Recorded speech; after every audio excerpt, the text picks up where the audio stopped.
లేకపోతే తపస్సు కాల.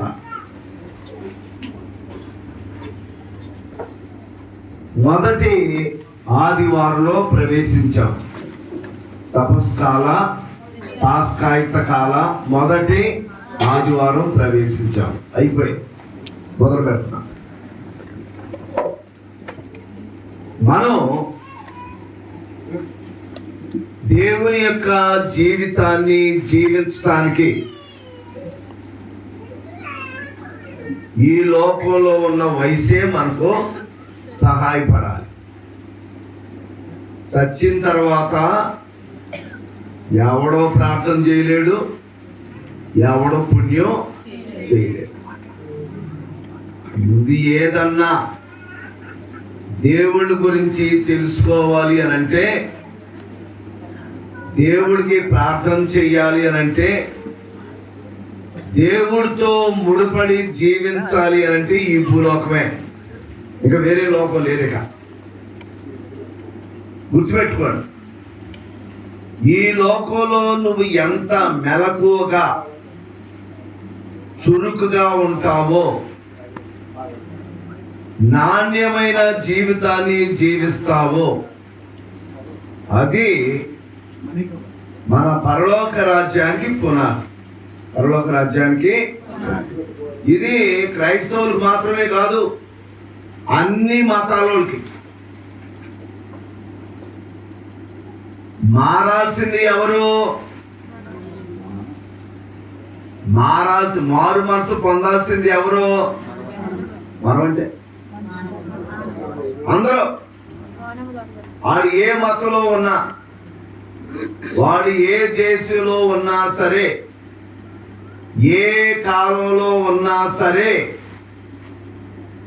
మారు మనసు పొందాలి. మారు మనసు అంటే అర్థం ఏంటి?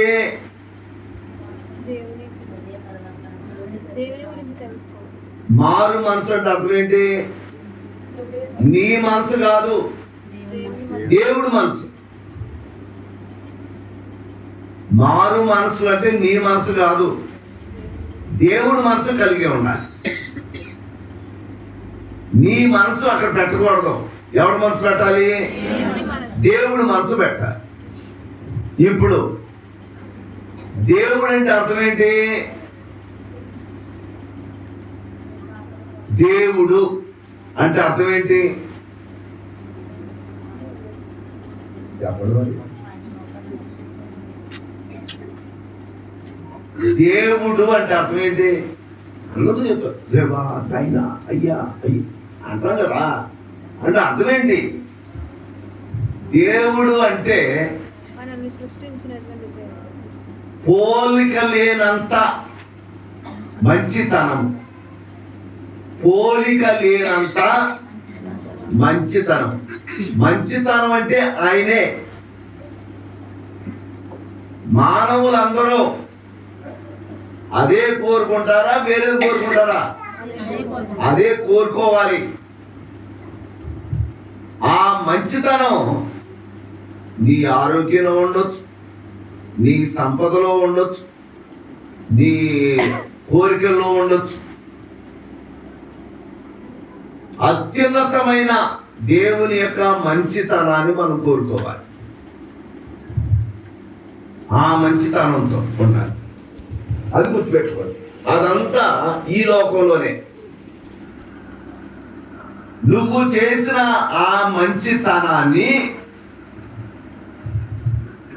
పరలోకంలో దేవుడు మెచ్చుకుంటాడు.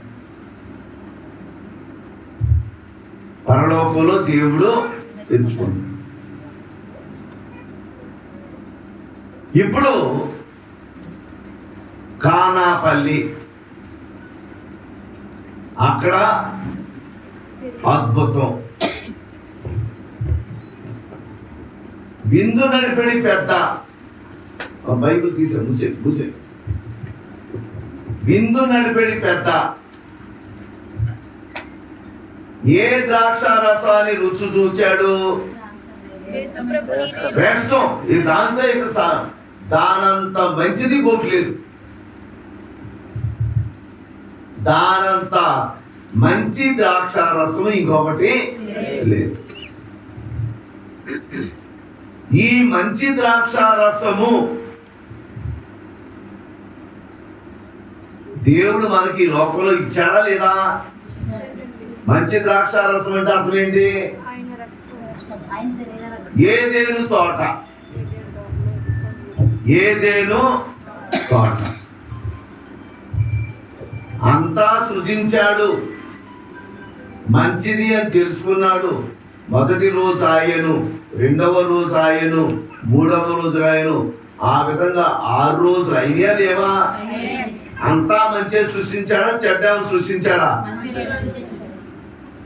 దేనికి దేనికి సృష్టించాడు? తాను సృజించబోయే మానవుడు సమృద్ధిగా ఉండాలి. మానవుని ముందు సృష్టించాడా? దేవుడు సృష్టిని ముందు సృష్టించాడా? దేనికి? మానవుడికి ఏ లోటు రాకుండా, మానవుడికి ఏ లోటు రాకుండా ఉండాలి. మీరు పిల్లలను కనేటప్పుడు నేను కనబోయే పిల్లకి, పిల్లోడికి నేను ఏమన్నా సమకూర్చానా లేదా ఆలోచన చేయాలా వద్దా? కనేసిన తర్వాత కడుపుడు ఎలాగా? కడుక్కోకూడదు కదా. అందుకని పెళ్లి చేసుకునేటప్పుడు కూడా అంతే. ఆ పెళ్ళి తర్వాత చూసుకుందాంలే. ఇవన్నీ సోమరుడి లక్షణం, సోమరపోతు లక్షణం. అది నువ్వు సమకూర్చు, కడుపు కూడా ఉండాలి అంటే సమకూర్చు. మీ పిల్లలకు లోటు రాకుండా ఉండాలంటే సమకూర్చు. దేవుని యొక్క పిల్లలు సమృద్ధిగా జీవిస్తారు. అప్పుడు సమకూర్చిన వాడిలో తప్పు పట్టుకోగలమా? పట్టుకో. అంతేనా? మా నాన్న అన్ని సమకూర్చాడండి, మా అమ్మ అన్ని సమకూర్చారండి, నాకు ఏ లోటు రానివ్వలేదండి అంటారా? అనరా? అది గుర్తుపెట్టుకో. దేవుడు నీకు అన్ని సమకూర్చాడు. ఏమేమి సమకూర్చాడు చెప్పండి? 5. ఎవరి? భూమి, ఆకాశము, గాలి, నీరు, నిప్పు. భూమి, ఆకాశము, గాలి, నీరు, నిప్పు సమకూర్చాడా లేదా? నీకేనా? అందరికీనా? అందరికీనా? సమస్తానికినా? చెట్లు, పక్షులు అన్నిటికీ సమకూర్చాడు. సమకూర్చినప్పుడు వాటిని వాడుకోవాలా వద్దా? కొంతమంది వాడుకోవాలా, అందరూ వాడుకోవాలా? మరి ఆ వాడుకోవట్లేదు. అదే కదా ఇప్పుడు తేడాలు వచ్చినాయి. నీ కాళ్ళ కింద భూమి 1 అడుగు, లేకపోతే నీ ఇల్లు కట్టుకున్న 1 సెంటు, 2 సెంట్లు, దానికి పట్టా ఉంటుందా లేదా? అందరికీ ఉంటుందా? కానీ 100 ఎకరాలకు ముందు ఉంటుంది. 3 సెంట్లు భూమికి నీ పట్టా రావట్లేదు. 100 ఎకరాలకి ముందు వచ్చారు. అక్కడ తేడా వచ్చిందా లేదా? ఆలోచన చేయండి. అది దేవుడు సృష్టించరా, అది నువ్వు సృజించుకున్నా. తప్పు మనది, ఆయనది కాదు. ఆయన సమస్తం ఇచ్చాడు, ఆయన సమస్తము ఇచ్చాడు. ఆయన మన దేవుడు, మన తండ్రి. ఆయన తగినటువంటి బిడ్డలుగా మనం ఈ లోకంలో ఉండగానే జీవించాలి. నువ్వు జీవించకపోతే నష్టం నీకు, ఆయనకు కాదు, మానవుడికి, దేవుడికి కాదు. అందరూ మొత్తుగా త్రాగిన పిమ్మట తక్కువ రకము రసమును ఇచ్చులని ఎవడు విందు నడిపిడి పెద్ద అన్నాడు. కానీ ప్రభు సమృద్ధిగా శ్రేష్టమైన ద్రాక్ష రసాన్ని సృష్టిలో ఎన్ని రోజులు తీసుకున్నాడు దేవుడు సృజించడానికి? 6 రోజులు. 7వ రోజున విశ్రాంతి అంటే అర్థం ఏంటి? పడుకుంటారు అని అర్థమా? నువ్వు 6 రోజులు తిన్నావు కదా, నువ్వు 6 రోజులు తిన్నావు కదా. సృష్టి మొత్తం కనీసం 7వ రోజున దేవుణ్ణి ప్రశాంతంగా స్తుతించి మహిమపరచడానికి నేను ఆయన దగ్గరికి వెళ్ళాలవుతా? వెళ్ళకుండా నువ్వు సృజించిన 6 రోజులు నాకు సరిపోతలే, నీ రోజు కూడా నాకు కావాలి, నీ సన్నిధికి వచ్చేటట్టు రోజు కూడా నాకు కావాలి. కనుక ఆదివారం రోజున పెళ్లి పెట్టుకుంటా, ఆదివారం రోజున ప్రయాణం పెట్టుకుంటా, ఆదివారం రోజున ఫంక్షన్ పెట్టుకుంటా. పనికిమాలిన మంద, దేవుడితో ముడిపడి లేనటువంటి పనికిమాలిన మంద. దేవుని బిడ్డలు కాదు వాడు. మారు మనస్సు అంటే దేవుని యొక్క ఆలోచన కలిగి ఉండాలి. 6 రోజులు నేను వాళ్ళకి సమృద్ధిగా ఇచ్చాను కదా, వాళ్ళందరూ మళ్ళీ నా దగ్గరకు వస్తారు, మేమందరం కలిసి స్తుతించి మహిమపరుచుకుంటూ సరదాగా కుటుంబంలో ఉంటామని ఆయన అనుకుంటే నీ రోజు కూడా నాకు కావాలి. అంత స్వార్థం, అంత సుఖం, అది తప్పుడు విధానం. కానా పనిలో ఎన్ని రాతి పాన్లు అక్కడ? ఎన్ని? 6 రాతి పాన్లు ఉన్నాయి. 6 రాతి పాన్లు ఉన్నాయి. సృష్టిలో ఎన్ని రోజులు అక్కడ సృష్టించింది? 6. ఇక్కడ ఎన్ని రాతి పాన్లు ఉన్నాయి? 6 రాతి పాన్లు ఉన్నాయి. 7వది దినం ఎవరో? దేవుడు. ద్రాక్షారసం తక్కువ పడింది అని కానాపల్లిలో ఆ 6 రాతి పానల్లో ఉన్నటువంటి నీళ్లు మామూలు నీళ్ళేగా, అవునా? కానీ అక్కడ తక్కువ పడింది ద్రాక్షారసం. పెళ్లిలో ముఖ్యమైనటువంటిది ద్రాక్షారసం. వాళ్ళు అక్కడ, నేను వేరే దేశాల్లో చూసా, ఏదైనా కొంచెం గుర్తుకు పడిందనుకో ద్రాక్షారసం తాగు, అది ముఖ్యమైన. అందులోనూ ఇశ్రాయేలీయులకి అన్ని ద్రాక్ష తోటలే, చాలా సరదాగా ఉంటుంది, మంచిది. అది లేకపోతే లూటు ఉన్నట్టుగా ఉంటుంది. జరిగేది పెళ్ళి అంటే దుఃఖం ఉంటుంది, అక్కడ ఉండదు. ఆ దుఃఖం లేని స్థానంలో అదే అయిపోయింది అనే పాట. దుఃఖం ఉండని చోట దుఃఖం వచ్చింది. ఈ విషయం పసిగట్టింది ఎవరో? మరి ఈ లోటు, ఈ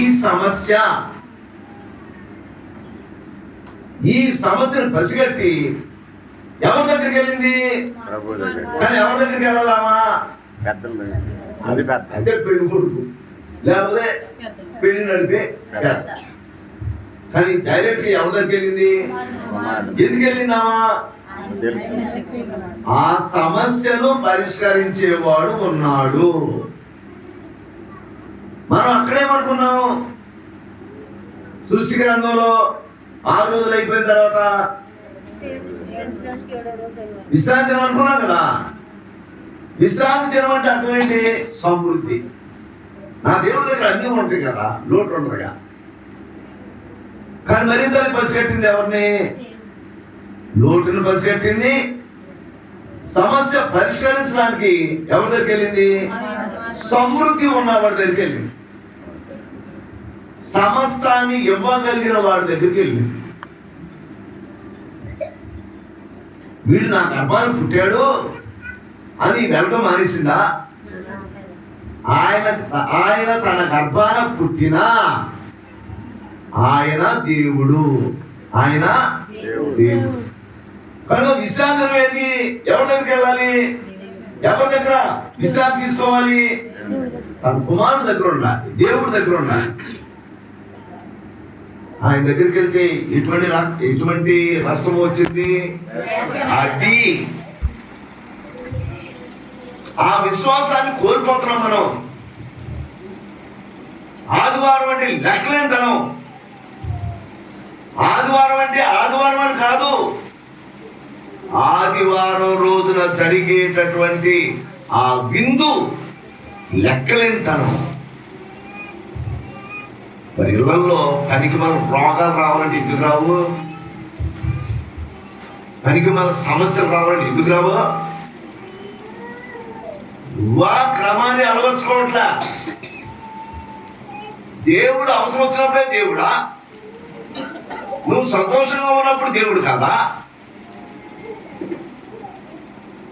బేరసారాలు ఆడేటటువంటి వర్తక వ్యాపారం చేసే రకం మనం. చాలా గుర్తుపెట్టుకోవాలి, జాగ్రత్తగా ఉండాలి. మనం సృష్టి మొత్తంలో మకుటం. సృష్టి మొత్తానికి మనం మకుటం, కిరీటం. అలాంటి వాడివి, అలాంటి దానివి నాసి రకంగా ఉంటే దేవుడు ఊరుకుంటాడా? గుర్తుపెట్టుకోండి. వేళాకోళం చేయబాక, నాసి రకంగా చూడబాక. ఆ విశ్రాంతి, దేవుడి దగ్గర విశ్రాంతి 1 గంట 2 గంటలు తీసుకునేది మీకోసమే, ఆయన కోసమే. ఏమో అవసరంలా. అమ్మా అయ్యా ఆ రోజు కష్టపడ్డావురా, కూర్చో 2 గంటలు తీసుకో, సరదాగా నా దగ్గరుండు, శక్తి పొందు, వరప్రసాదాలతో నింపబడు, మరలా ఇంటికెళ్ళి మేలు రకంగా ఉండు. అలా అలవాటు చేసుకో. నాతో బంధం కలిగి ఉండు. అందుకనే జపమాల అంటే అర్థం ఏంటి? జపమాల అంటే అర్థం ఏంటి చెప్పండి. ఇప్పుడు అపోస్తుల కార్యాలు 1వ అధ్యాయం 14వ వచనం చదివాంగా, చదివాం కదండి. చూడండి. కాదు, నేను మొదలు చెప్పాను. చూసి పూజకు ముందు వీరితో పాటు కొందరు స్త్రీలను యేసు తల్లియకు మరియమ్మ ఆయన సోదరులను ఒక చోట చేరి ఎడతెగక ప్రార్థన చేయుచుండేది.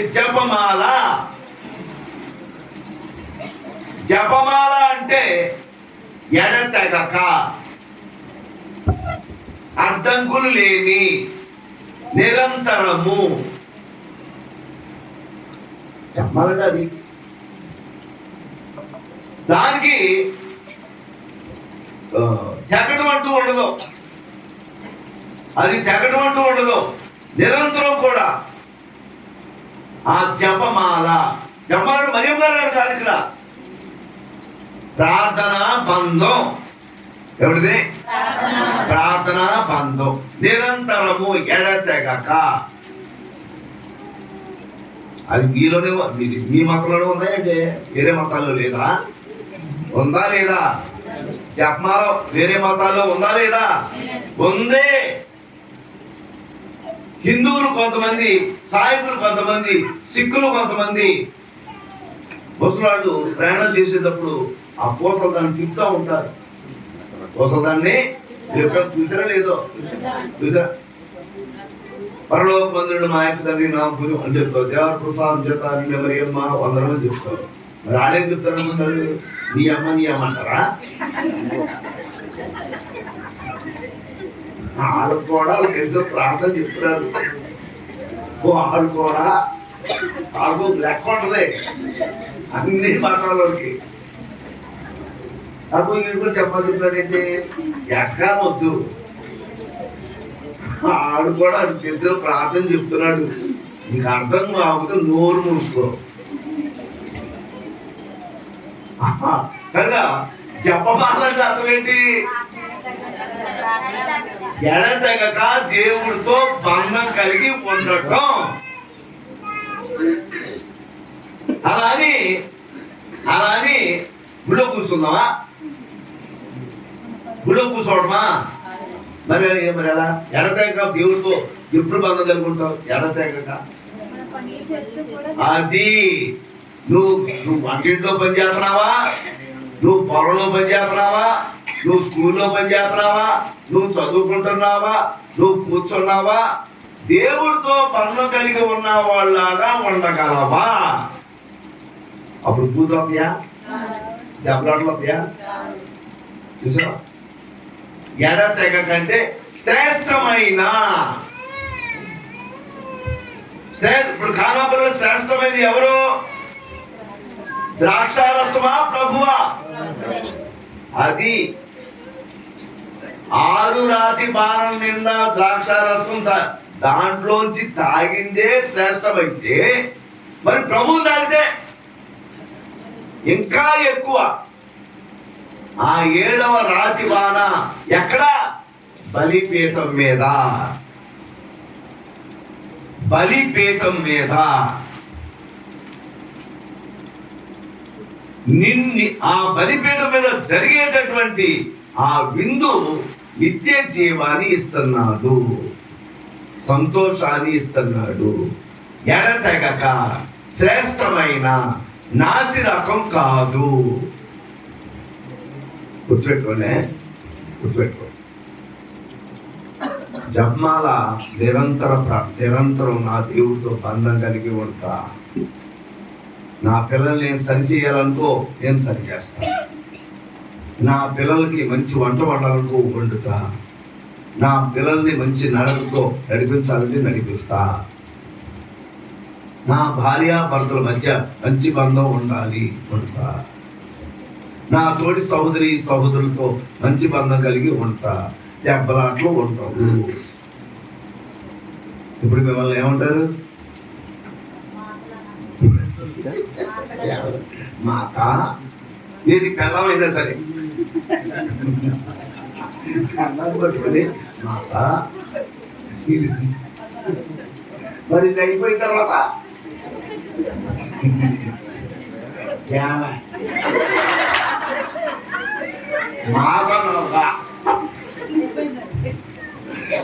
మాకనవుగా నీ భార్య అయినా సరే, నీ భార్య అయినా సరే మర్యాదగా పిలవ. ఇప్పుడే పిలుతావు మర్యాదగా? దీక్ష అయిన పిలవవా? అది నిరంతరం లేదు, ఎడతెక్క లేదు. గుర్తుపెట్టుకోండి. దీక్ష మీరే తీసుకున్నారంటే అన్ని మతాల్లో ఉంది. దీక్ష అనేది అన్ని మతాల్లో ఉంది. ఇప్పుడు నేను దీక్షలో ఉన్నానా లేదా చెప్పండి. మీ ఆ కుట్లేసుకుంటే దీక్షలో ఉన్నట్ట? దీక్ష మాదైతే అమ్మగారు బతుకు, మా బతుకు, బతికినంత కాలం దీక్ష. చచ్చిపోయిన తర్వాత సంవత్సరం చచ్చిపోయారు అంటారు, కానీ అది పలానా పాస్పోర్ట్ చచ్చిపోయారు అంటారా? సంవత్సరం చచ్చిపోయారు అంటారు. కనుక గుర్తుపెట్టుకోండి, గుర్తుపెట్టుకోండి. అన్ని మతాలు గ్రహించాల్సిన విషయం ఇది. ఖర్చొద్దు. నువ్వు ఎంత దీక్ష చేసావో నువ్వు పెట్టే భోజనం కాదు ముఖ్యం, నువ్వు ఇచ్చే సాక్ష్యం. నువ్వు ఇచ్చే సాక్ష్యం నీ బ్రతుకు ద్వారా ఇచ్చేటటువంటి గొప్ప సాక్ష్యం. ఆ సాక్ష్యం ఎక్కడ ప్రారంభించాలి? ఇంట్లో. ఇంట్లో ప్రారంభించు దీక్ష.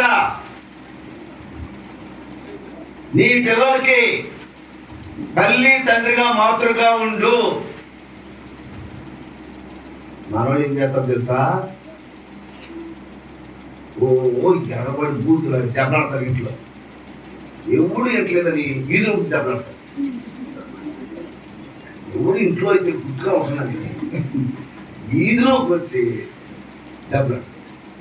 ఇక దెబ్బలాడతా నువ్వు ఆడ తేరలేదా, నువ్వు వీడి తేరలేదా? అప్పుడు నువ్వు దెబ్బలాడితే నన్ను అంటాడట బాబు. ఆ దెబ్బలాడుకోకుండా ఏదో తప్పు సరిపడితే ఆడలాడి లేకపోతే బలం రావడానికి రంగు రాదు. పనికి మనం బతికి గుర్తుపెట్టుకోండి. గుర్తుపెట్టుకుని మేలి రకమైనటువంటి శ్రేష్టమైనటువంటి సాక్షిగా నేను ఉంటా. మేలి రకమైన ద్రాక్షారసంగా ఉంటా. అందరికీ సంతోషాన్ని పంచిపెట్టేవారుగా నేను ఉంటా. మరియ తల్లి ఏ పాపం చేయకపోయినా చూడండి ఆమె ఎంత మాతృగా ఇచ్చింది. సాక్షాత్తు దేవుని తల్లి దేవుణ్ణే తన గర్భాన పోసింది. తన గర్భాన్ని దేవుడికి గుడారంగా ఇచ్చింది, నివాస స్థలంగా ఇచ్చింది. ఆమెంత ఎగిరెగిరి పడాలి? పడిందా? ఎలిజబెత్ అమ్మ తన బంధువు ముసలి ప్రాయంలో గర్భవతి అయిందని తెలుసుకుని వెంటనే బయలుదేరిందా లేదా? అది గుర్తుపెట్టుకోండి. దేవుణ్ణే తన గర్భాన మోసిన తల్లి ఉండి ముసలి ప్రాయంలో ఉన్నటువంటి తన బంధువు ఎలిజబెత్ అమ్మ గర్భంతో ఉందని తెలుసుకుని పర్వత ప్రాంతం అయినా సరే ఆమె త్వరితముగా వెళ్ళింది. 3 నెలలు ఆమె దగ్గరుండి ఆమెకు సేవ. క్రైస్తవ సంఘం అంటే అది, స్త్రీ సభ అంటే అది. స్త్రీ సభ అంటే అర్థం ఏం చెప్పా? ఆస్యంకి తెలుగు అనువాదం ఏంటి? ఆస్యంకి తెలుగు అనువాదం అమ్మా ఆర్సియం అంటే రోమన్ కాథలిక్ మిషన్ అని అంట. అది ఆర్సియంకి విడమని చెప్పడం. అసలు అర్థం ఏంటి స్త్రీ సభ అంటే? అది కథోలిక. ఆర్సియం అంటే తెలుగు ఏంటి? తెలుగు అర్థం ఏంటి? స్త్రీ సభ అంతే. ఏమిటది? స్త్రీ సభ. ఇప్పుడు స్త్రీ సభ అంటే అర్థం ఏంటి? అది ఇంగ్లీష్ లో నేను అర్థం చెప్పంటుంటే స్త్రీ సభ అంటే అర్థం ఏంటి? సభ అంటే అర్థం ఏంటి? ప్రజల యొక్క సమూహము. సభ అంటే అర్థం ఏంటి? ప్రజల యొక్క సమూహము. ఆ ప్రజల యొక్క గుణం ఏంటి? ఆ ప్రజలు ఆ సభ యొక్క గుణం ఏంటి? స్త్రీ. స్త్రీ అంటే అర్థం ఏంటి? మంచిది అన్నారు. స్త్రీ అంటే అర్థం ఏంటి? మంచిది. స్త్రీ సభ అంటే మంచి సభ, దీవించే సభ, ప్రార్థించే సభ, క్షమించే సభ, నిరీక్షించే సభ స్త్రీ సభ. దానిలో నువ్వు ఒకరివి. ఆ గుణం కలిగి ఉండాలి.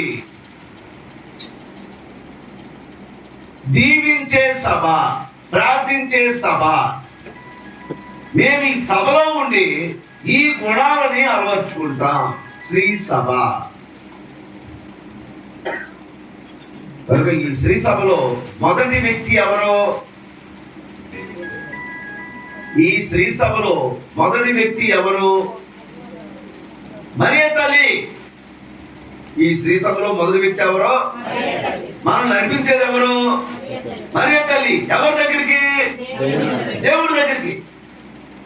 ఈ భూలోకంలో ఉన్నంత వరకు, లోకాంచం వరకు ఆ తల్లి నరకలోనే ఉండాలి. ఆ తల్లికి పనికి మన పేర్లు పెట్టవద్దు. పేర్లు పెట్టేవాడు నాకు పోసి పారేయాలి. సత్యం తెలియదు.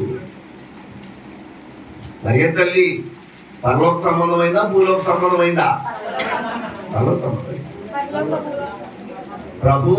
ప్రభు ఈ లోకానికి వచ్చేటప్పుడు అమ్మ తెచ్చుకున్నాడంటే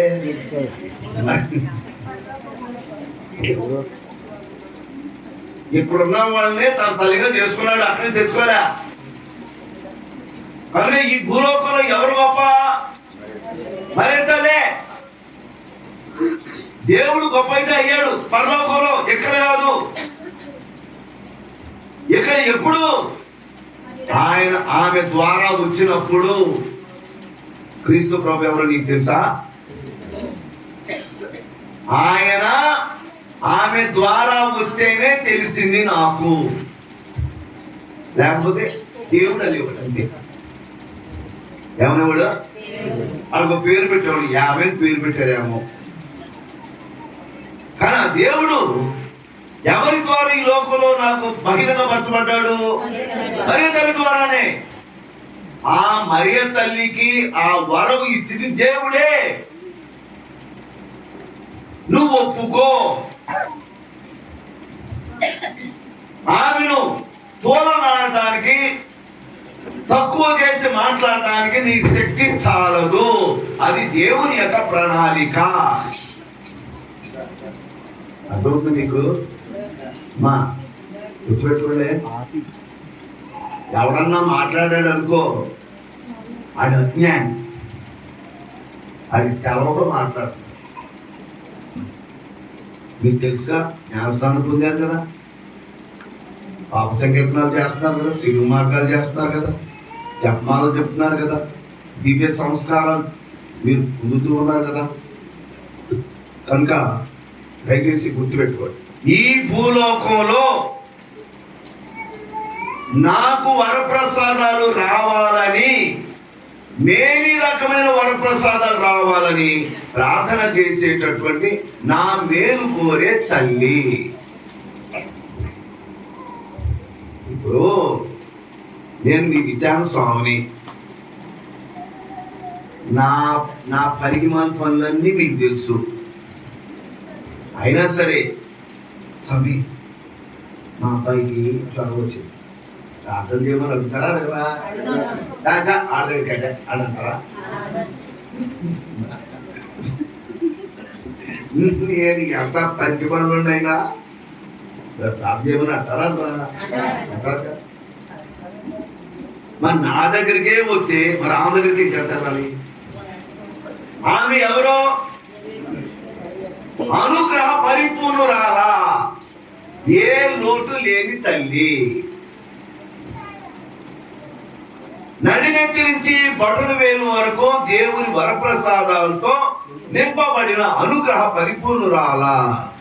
అది ఏనల్లా, దేవుడి దగ్గర ఉన్న దూత చెప్పింది మాట. నేనన్నాడే నువ్వంటే ఎంత, అనకపోతే ఎంత.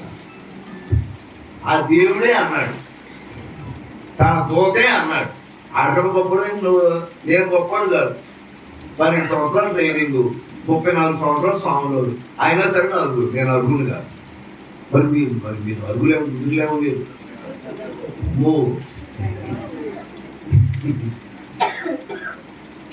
ఆ విధంగా ఏది ఉండడం అనేది గర్వం, అజ్ఞానం. నీవు అమ్మాయికి అబ్బాయికి జన్మనిచ్చావు, నీ మాట కాదంటే నువ్వు తట్టుకోగలవా? నువ్వు తట్టుకోలేవు. నా దగ్గర పెరిగేవాడు నన్ను దగ్గరికి నువ్వుకుంటానా? సరి చేస్తా, లేకపోతే ఏం చేస్తా? ఏడుస్తా. ఇరుగు చేసేది అంతే. ఈ నా మాట్లాడలేదండి, నన్ను విసిగించేస్తానండి. అదేనండి. మరియ తల్లి ఎన్ని చోట్ల కన్నీటితో దర్శనమిస్తున్నారు. ఇప్పుడు కారణం ఇదే, కారణం ఇదే. శిలువ మార్గంలో ఎన్ని స్థలాలు ఉన్నాయి? ఎన్ని? 14. 15 పెట్టొచ్చుగా. 14 ఎందుకు పెట్టారు? లెక్క ఉంది దానికి. 14 స్థలాలకి లెక్క ఉంది. మొదటిసారి స్లేవ్ కింద బోర్ల పడింది ఎన్నో స్థలంలో? 4వ స్థలంలో పడొచ్చుగా. అందుకు యజమాతగాడు ఉంటుంది. అప్పుడందరికి 3వ స్థలం అంటే 4వ స్థలం అంటారు. నేనంటే 4వ స్థలంలో పడవచ్చుగా, 3వ స్థలంలో ఎందుకు పడాలి? లెక్క ఉంది. పేతురు గారు ప్రభు దగ్గరికి వచ్చి, నా సోదరుడు నా ఎడల తప్పిదం చేసిన ఎడల నేను ఎన్నిసార్లు క్షమించాలి అన్నవాడు ప్రభు ఎన్నిసార్లు క్షమించాలో చెప్పకముందే 7 సార్లా అంటే, మరి నువ్వే నిర్ణయించుకుంటే మరి నన్ను ఎందుకంటే నువ్వు 7 సార్లా అని అన్నావు.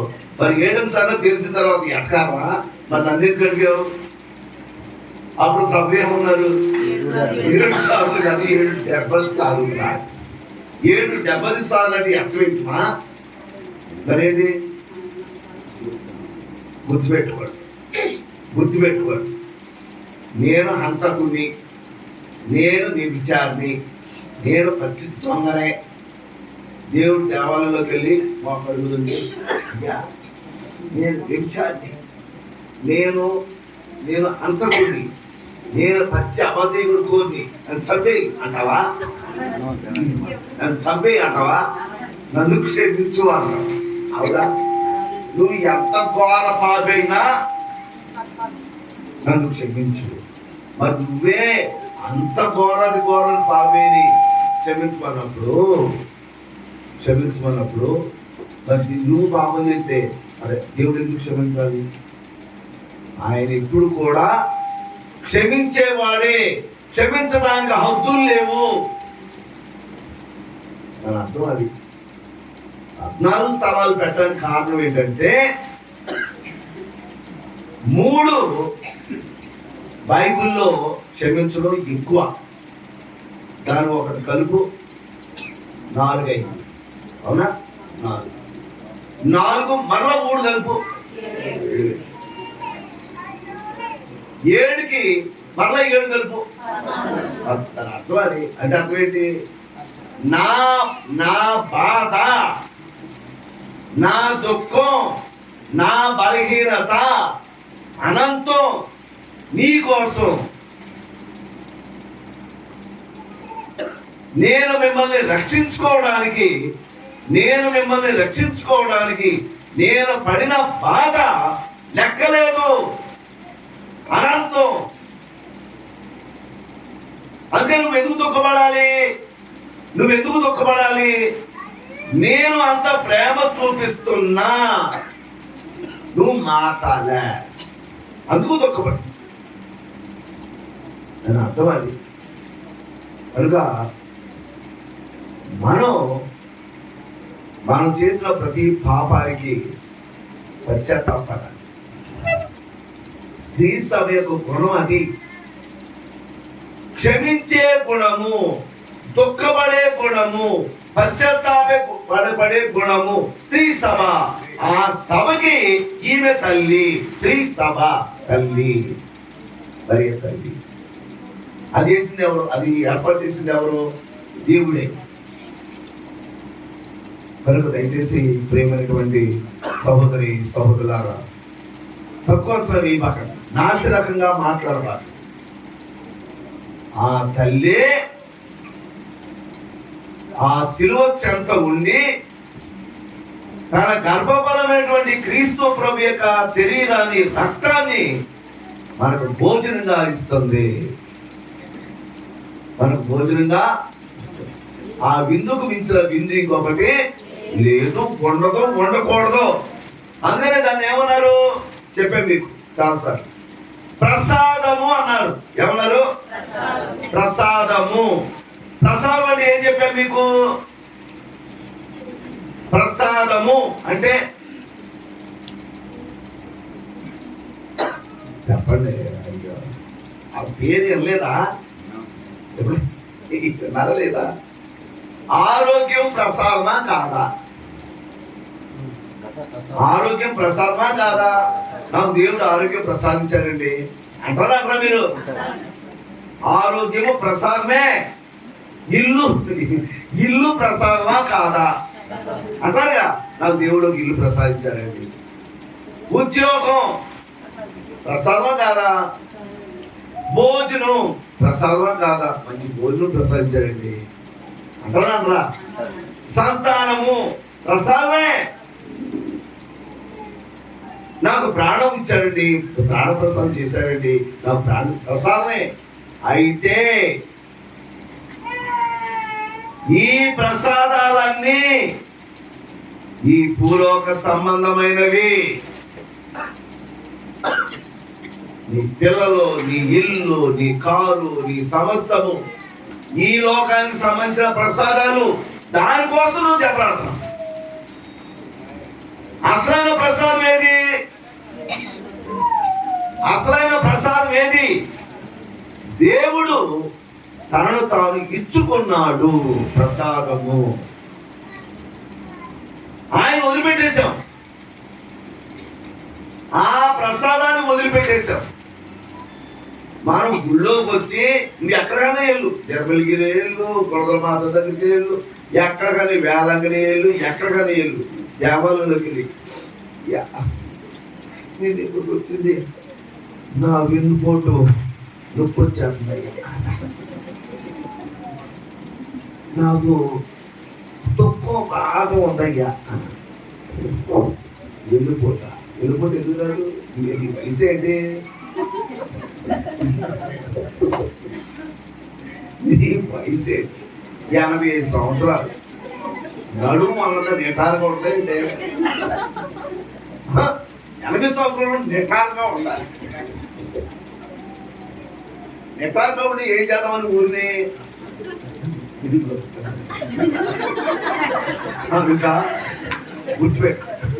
గుర్తుపెట్టు. దేవుని సన్నిధిలో ఉండి, గుర్తుపెట్టుకో, దేవుని సన్నిధిలో ఉండి నువ్వే కావాలి, నా ఇంటిలో నువ్వు ఉండాలి, నువ్వు ఉంటే నాకు సమస్తము వస్తాయి. నిన్ను వదిలిపెట్టి నేను ఇది వాడుకుంటున్నా.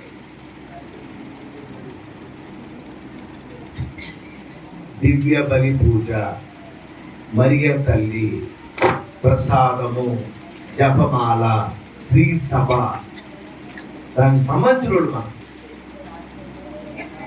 దేవుని యొక్క ఇష్ట ప్రకారం మనం ఈ లోకంలో జీవించడానికి కావలసిన సంపూర్ణ ఆశీర్వాదాలు సమృద్ధిగా దయచేయమని మరి ప్రత్యేకంగా తడికిలపూడిలో మరియ తల్లిని లూర్దు మాతగా ప్రతిష్ఠించుకున్నటువంటి, వెలిసినటువంటి ఆ తల్లి యొక్క ప్రార్థన సహాయంతో అనేకమైనటువంటి మేలులు పొందే విధంగా ఇక్కడికి వచ్చే ప్రతి బిడ్డను కూడా ఆ తల్లి యొక్క ప్రార్థన సహాయంతో మేలులు పొందుతూ ఇక్కడ పనిచేయడానికి